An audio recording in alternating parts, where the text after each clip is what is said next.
ini yang biasa dipakai di dalam transaksi pembiayaan. Jadi model jual beli yang modal dan keuntungannya itu sama-sama diketahui oleh penjual dan juga oleh pembeli. Jadi pembeli pun tahu harga jual, harga dasar barang dan keuntungan yang didapatkan oleh penjual, itu pembeli tahu dan memang harus diinformasikan. Jadi dia disebut dengan murabahah. Dan ini biasanya yang berlaku di lembaga-lembaga keuangan yang berbasis syariah untuk mengeliminir terjadinya dalam akad-akad pinjam uang yang terjadi di dalam nasional.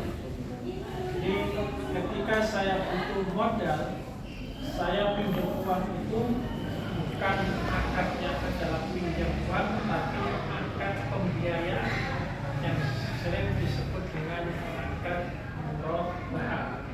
Akad mencari hubungan dengan skema pembiayaan modal usaha. Kemudian yang kedua ada yang disebut dengan tauliyah.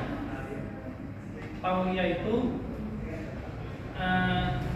pembeli, penjual itu tidak mengambil keuntungan, jadi menjual Nurul Iza sebentar Pak ya? apa? Iza. Nurul Iza. Menjual barangnya sesuai dengan harga pulaan. Kemudian ada bai'ul muwadha'ah. Ini yang berkaitan dengan jual beli yang ada diskonnya. Jadi penjual menyampaikan harga jual, kemudian menyampaikan juga harga diskon. Itu yang disebut dengan bai'ul muwadha'ah. Dan seluruhnya itu diperbolehkan di dalam hukum Islam atau di dalam agama. Kemudian ada istilah lain yang disebut dengan bai'us shart, yang di dalam hadis disinyalir la tabi'u adz-dzahaba bidz-dzahabi. Jadi kamu dilarang menjual emas dengan emas, tetap illa masalan bimisli, kecuali dengan faktor yang sama. Kaitannya dengan ini bai'us shart, itu para ulama berbeda tentang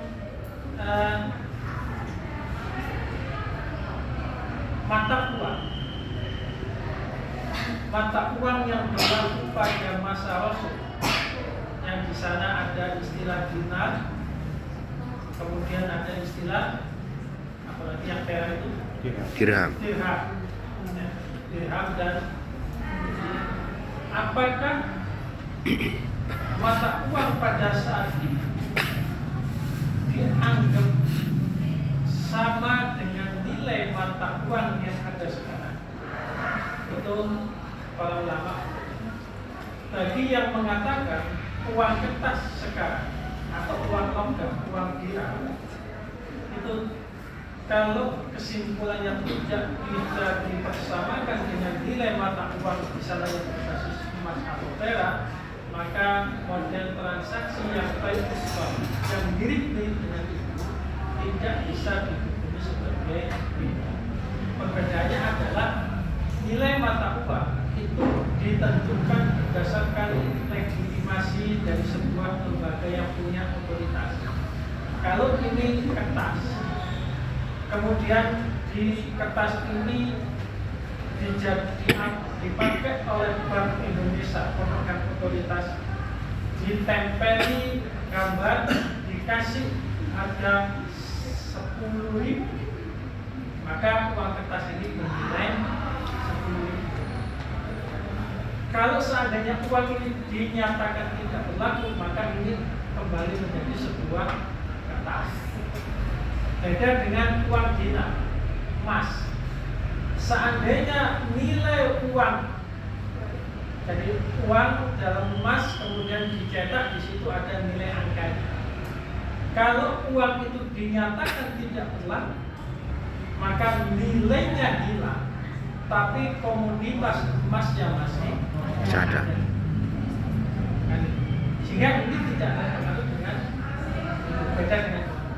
Nah, dalam perspektif ini kemudian ada sebagian ulama yang mutaakhir itu membedakan antara nilai mata uang yang sekarang dengan nilai mata uang yang sehingga ini nanti akan berpengaruh pada transaksi yang berbasis keuangan, termasuk sekarang yang sudah mulai mulai tren itu adalah paket uang. Jadi kado tapi dari uang yang dimiliki, untuk kipas atau apa. Ketika saya membeli itu, saya kasih hadiah ke seseorang, kemudian dalam bentuk itu, apakah saya membeli uangnya? Kan saya membeli produk itu.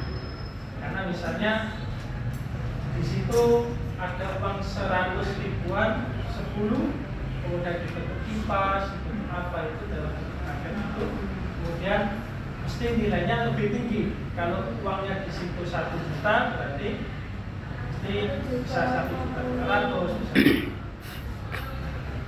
Ini terkait dengan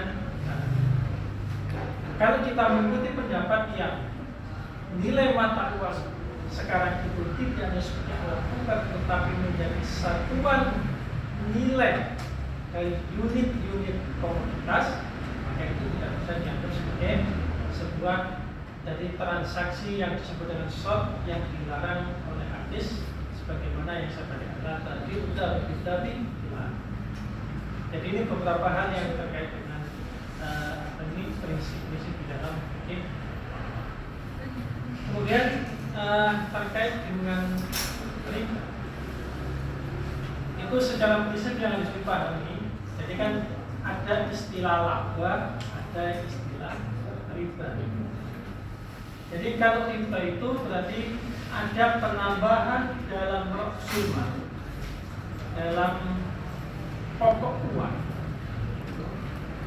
yang yang didapatkan karena ada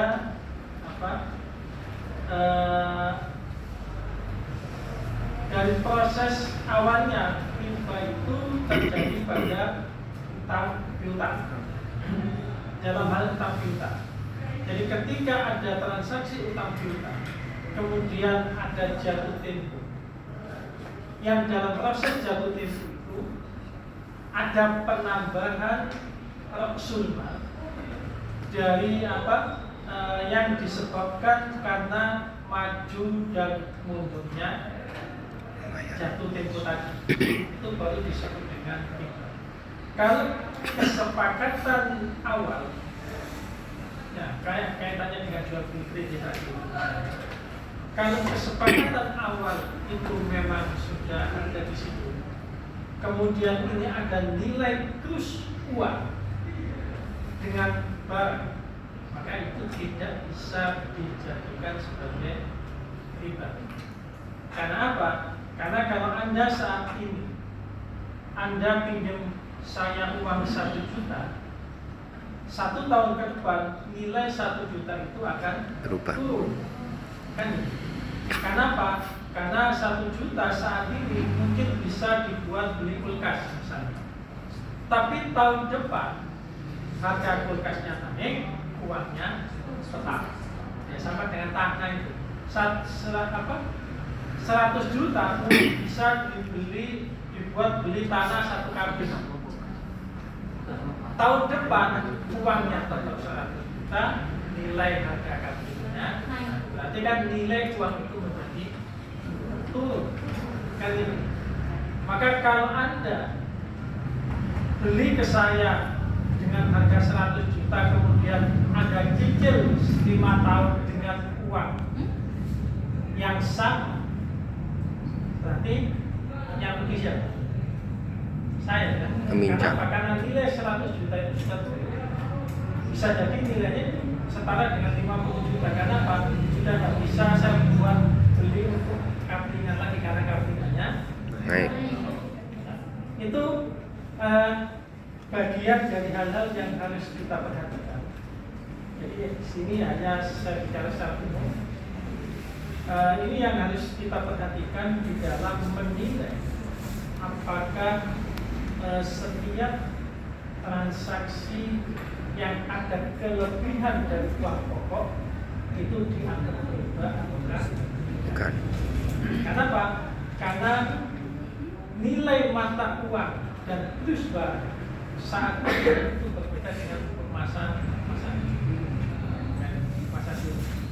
Sehingga tidak seluruh dari sebuah proses transaksi termasuk jual beli jual beli paket uang dan dalam bentuk biasa itu tidak serta-merta bisa dipahami sebagai sebuah akad yang mengandung unsur.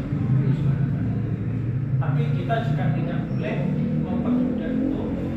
Artinya, berarti mempermudah segala sesuatu yang ini bukan juga tidak boleh. Tetap dalam rangka kehati-hatian.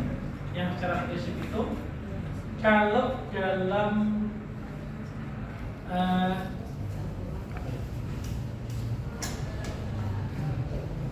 satu peristiwa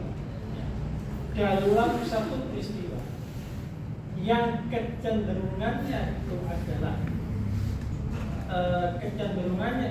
lebih mengarah ke riba dengan satu ilat tertentu yang lebih kuat, maka sebaiknya kita memiliki pendapat yang mengatakan bahwa itu adalah riba.